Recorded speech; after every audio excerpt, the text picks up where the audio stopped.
အားလုံးပဲမင်္ဂလာပါ UK Match Day ရဲ့ Facebook နဲ့ YouTube Channel ကနေကြိုဆိုပါရစေ Champions League တွေအားလုံးလည်းမင်္ဂလာပါကျွန်တော်အခုဒါ33ပွဲက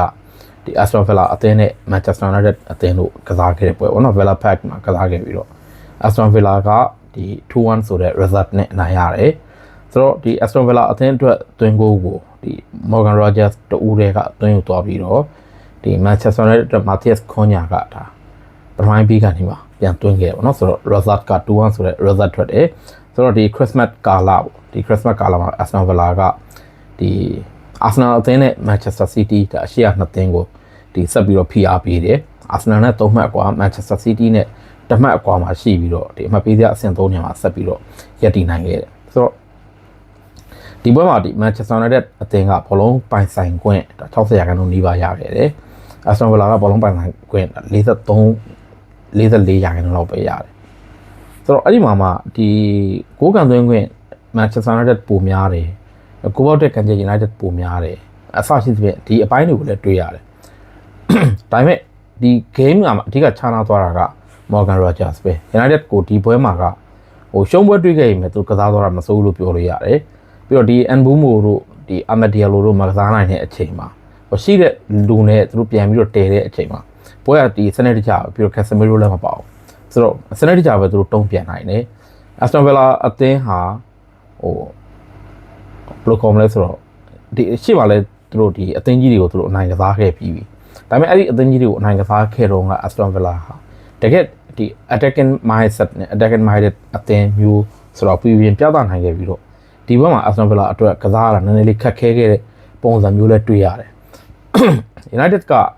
ဟိုလူမစုံပေမဲ့စူးစီးမှုအားကောင်းခဲ့တယ် Aston Villa ကိုဒီ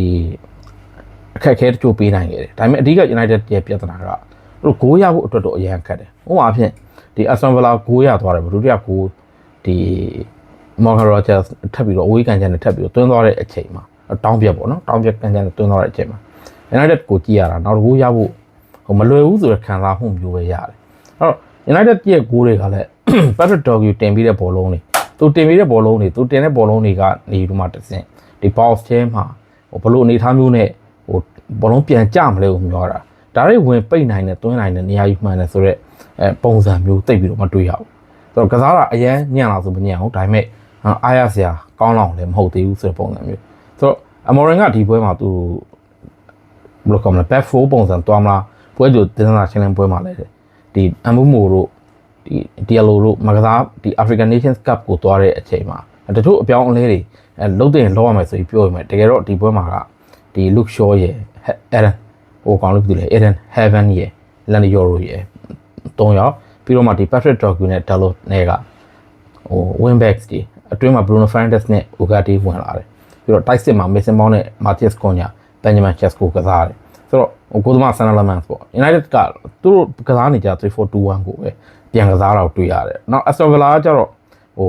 Aston Villa ကသူတို့ကစားနေကြ 4-2-3-1 ပဲ 4-2-3-1 ကိုမှဟိုတိတ်ပြီးတော့လဲအပြောင်းလဲထွေထူးမလုပ်ဘူးဒီလူစင်းတွေပဲကျွန်တော်မြင်နေကြဟိုကစားသမားတွေပဲ Aston Villa ကသူတို့စိတ်ချဒီထဲမှာဟိုဒီနေရာမှာဒီ Victor Lindelof ပေါ့နော်ဒီ Manchester United ဒီနောက်ခံလူဟောင်းဒါ concern နဲ့ဝင်တွဲသွားတာလွယ်ကျွန်တော်က Ian Maddison Martinez ပြီးတော့ဒီကွင်းလမှာလဲပူပါကကင်မရာနဲ့ Onana ဆိုတော့ဒီနှစ်ယောက်ကတော်တော်လေးအလုပ်လုပ်သွားတယ်ပြီးတော့တိုက်စစ်ပိုင်းမှာ McGinn ရဲ့ Telemans ရဲ့ Morgan Rogers ရဲ့ပြီးတော့တိုက်စစ်မှုက Oliver Kane ဆိုတော့ထူးကြတာကဒီ box ထဲမှာဘောလုံးထိချက်ဆိုတော့ Villa ရဲ့ခံစစ် box ထဲမှာ Manchester United ရဲ့ဘောလုံးထိချက်ဟာဒီ United ရဲ့ဒီခံစစ် box ထဲမှာ penalty box ထဲမှာ Villa ရဲ့ဘောလုံးထိချက်တဲ့ပုံများခဲ့တာလည်းတွေ့ရတယ်ပြီးတော့ဒီ attacking third zone မှာဒီအောင်မြင်တဲ့ပြီးပို့မှုတွေကိုကြည့်ပြီးတော့တုံးဘောလုံးထိချက်တွေကိုကြည့် United ကပုံများခဲ့တယ်ဆိုတော့ဟို Aston Villa အတွက်လွယ်တော့မလွယ်ခဲ့ဘူးဟို Villa ရဲ့အကောင်းဆုံးပုံစံမဟုတ်ခဲ့ဘူးဆိုရင်အဲ့ Villa ရဲ့အကောင်းဆုံးပုံစံကိုလည်း United ကကစားခွင့်မပေးခဲ့ဘူး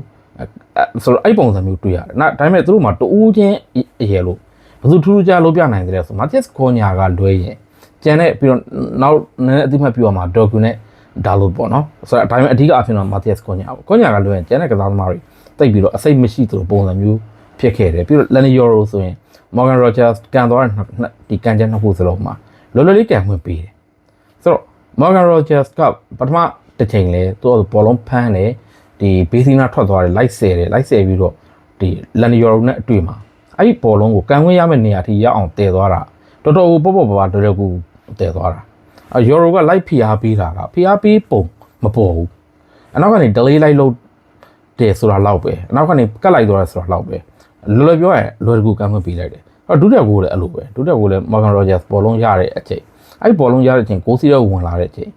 ပထမနေရပဲဒါပေမဲ့ဒီအဲ့ပထမနေရတဲ့နည်းနည်းလေးပိုနီးတယ်ကိုစီရောလွတ်လွတ်ကျွတ်ဝင်ခွင့်ပေးတယ်လွယ်လွယ်ကူကန်ခွင့်ပေးတယ်ဆိုတဲ့ပုံစံမျိုးအသိလိုက်ကစားတာမစိုးဒါပေမဲ့တူးချင်းအပိုင်းမှာအရေးအသွေးလိုအပ်ချက်တွေရှိတယ်နောက်ပြီးတော့ Manu Ogati လည်းကစားတာအဆင်မပြေဘူးဆိုတော့ဒီမှာဒီ Kobe Mainoo ကဒီမနေ့က training မှာဒဏ်ရာရလို့မကစားနိုင်တဲ့အချိန်Ogati ဝင်ကစားတယ်ဝင်ကစား Ogati နဲ့ Bruno Fernandes တို့ကြားထဲမှာနားလည်မှုအတွက်ဘာမှမတွေ့ရဘူး Ogati နဲ့ကွင်းလက်ခန်းစစ်ကစားသမားတွေကြားထဲမှာလည်းနားလည်မှုဘာမှမတွေ့ရဘူးဆိုတော့ဒီပွဲက Aston Villa